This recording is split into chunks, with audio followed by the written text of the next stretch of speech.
नमस्कार, हरे कृष्णा, जय श्रीराम. पुन्हा एकदा तुम्हा सर्वांचे स्वागत आहे माझ्या युट्यूब चॅनल अस्ट्रो विज्ञानवरती. आणि आपण मागील 3 व्हिडिओजमध्ये पहिले स्थान, दुसरे स्थान आणि तिसरे स्थान याबद्दल माहिती घेतली. ह्या व्हिडिओमध्ये आपण चौथ्या स्थानाबद्दल म्हणजे चतुर्थ स्थानाबद्दल माहिती घेणार आहोत. तर पुढे जाण्यापूर्वी सर्वांना विनंती आहे की चॅनलला सबस्क्राईब करा, व्हिडिओला लाईक करा आणि जास्तीत जास्त लोकांपर्यंत व्हिडिओ शेअर करा. चला तर मग चतुर्थ स्थानाचे महत्व आपण या व्हिडिओमध्ये जाणून घेऊया. तर तुम्हाला स्क्रीनवर इथे चतुर्थ स्थान या कुंडलीमध्ये दिसत आहे. तर चतुर्थ स्थान हे केंद्रस्थान आहे आणि त्यामुळेच ते शुभ स्थान पण मानले गेलेले आहे. तर चतुर्थ स्थान हे प्रामुख्याने सुखस्थान म्हणून मानले जाते.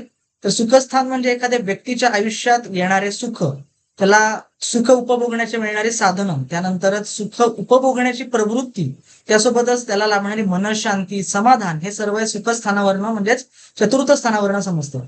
त्याचबरोबर हे मातृस्थान सुद्धा आहे. म्हणजेच आपल्या मातेसोबत, आपल्या आईसोबत आपले असणारे नाते, किंवा तिच्यासोबत तिचा स्वभाव कसा असेल, किंवा तिच्यासोबत माझा पटेल किंवा नाही पटेल, किंवा तिचा स्वभाव कसा असेल, ती जिव्हाळा लावणारी असेल, ती प्रेमळ असेल, किंवा तिच्याशी काही माझे वादविवाद होतील, तर हे, किंवा तिचे बऱ्याचदा आईचे आपले आरोग्य सुद्धा एक झलक मिळते आपल्याला आईच्या आरोग्याचे सुद्धा ते चतुर्थ स्थानावर. तर त्याचसोबत चतुर्थ स्थान हे वास्तुसौख्य म्हणजेच आपलं घर, प्रॉपर्टी ह्याबद्दलही आपल्याला सांगून जाते. तर एखाद्या व्यक्तीला लाभणारे घर किंवा प्रॉपर्टी, किंवा एखादा व्यक्ती किती जमिनी विकत घेईल, कशा जमिनी विकत घेईल, आणि त्याच्यामध्ये काही विक्री करेल का, प्रॉपर्टी रिलेटेड काही त्याचं करिअर असू शकतं का, किंवा त्याला घराचा उपभोग कशा प्रकारे घेता येईल, तो घरात राहील की घरापासून दूर राहील, हे सर्व सुद्धा या वास्तुसौख्य या स्थानावरून आपल्याला समजतं. त्यासोबतच की वेगवेगळ्या सुख उपभोगण्याच्या ज्या वस्तू आहेत त्या सुद्धा ते सुद्धा चतुर्थ स्थान दर्शवतात. जसे की परफ्युम्स म्हणा, सुगंध म्हणा, अत्तर म्हणा, किंवा वेगवेगळे डेकोरेशनचे मटेरियल म्हणा. आजकाल इंटिरियर डिझायनिंग किंवा प्लॅनिंग आणि हे सगळं घर विकत घेताना आपण विचार करत असतो, तर इंटिरियर डिझायनिंग सुद्धा हे चतुर्थ स्थानाच्या अंडर येतं. त्यामुळे कुणालाही या बाबतीत जर करिअर करायचं असेल, किंवा डेकोरेशन बाबतीत आणि ह्या सर्व वेगवेगळ्या फॅन्सी गोष्टींबाबतीत घरा रिलेटेड बघायचं असेल, तर हे चतुर्थ स्थानावरून आपण नेहमी बघत असतो. त्यासोबतच चतुर्थ स्थान आपल्याला वाहनांबद्दलही सांगतो. म्हणजेच एखाद्या व्यक्तीला वाहनं किती मिळतील, की साधंच वाहन मिळेल, की वाहनच नसेल, की खूप मोठ्या मोठ्या गाड्या असतील, भरपूर गाड्या असतील, किंवा साधीच कुठली तरी गाडी असेल, ह्याची स्थिती सुद्धा आपल्याला एखाद्या व्यक्तीची त्याच्या चतुर्थ स्थानावरून समजू शकते.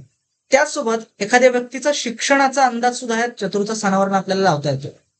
तर चतुर्थ स्थानातनं आपल्याला प्राथमिकपणे एकदम नेहमीचं शिक्षण, एक नॉर्मल शिक्षण एखादा व्यक्ती कशा प्रकारे घेईल याच्याबद्दल समजतं. नंतर तो शाळेत कसा जाईल, कॉलेजमध्ये तर शिक्षण कसं असेल, किंवा त्याला पदवी सुद्धा कशा प्रकारची मिळू शकते, ह्याबद्दलची एक टेंटेटिव्ह माहिती या चतुर्थ स्थानावरून आपल्याला मिळत असतो. तर आपण बघत असाल की ओव्हरऑल आयुष्यातल्या खूप इम्पॉर्टंट महत्वाच्या गोष्टी ज्या सुखाशी रिलेटेड आहेत, त्या सर्व गोष्टी या चतुर्थ स्थानाशी निगडीत आहेत. त्याच्यामुळे सुखस्थानाची स्थिती एखाद्या कुंडलीमध्ये चांगली असणे खूप गरजेचे आहे. त्याच्यावरनं हा माणूस आयुष्यात किती सुखी समाधानी आहे हे आपल्याला समजतो. तर चतुर्थ स्थानाची आपण एक छोटीशी समरी बनवू. तर चतुर्थ स्थान म्हणजे सुखस्थान, चतुर्थ स्थान म्हणजे मातृस्थान, वास्तू म्हणजेच घर उपभोगण्याचे स्थान, त्यानंतर वेगवेगळ्या सुख उपभोगण्याच्या वस्तूंचे स्थान, त्याचसोबत आपले व्हेकल्स म्हणजेच वाहनांचे स्थान, त्यानंतर प्राथमिक शिक्षणाचे स्थान, आणि सर्वात महत्वाचे म्हणजे हे शुभ स्थान आहे, कारण हे केंद्रस्थानामध्ये पडते. तर आशा करतो की तुम्हाला चतुर्थ स्थानाबद्दल एक सविस्तर माहिती मिळाली असेल, आणि किती महत्वाचं हे स्थान आहे हे तुम्हाला यावरून पटले असेल. तर पुन्हा भेटूयात पुढच्या व्हिडिओमध्ये पंचम स्थानाची माहिती घेण्यासाठी. तर पंचम स्थानी कुंडलीमध्ये खूप महत्वाचा भाग आहे, त्यामुळे नक्की पुढचा व्हिडिओ बघा. पुन्हा एकदा व्हिडिओला लाईक करा, चॅनलला सबस्क्राईब करा, जास्तीत जास्त लोकांना व्हिडिओ शेअर करा. तोपर्यंत हरे कृष्णा, जय श्रीराम.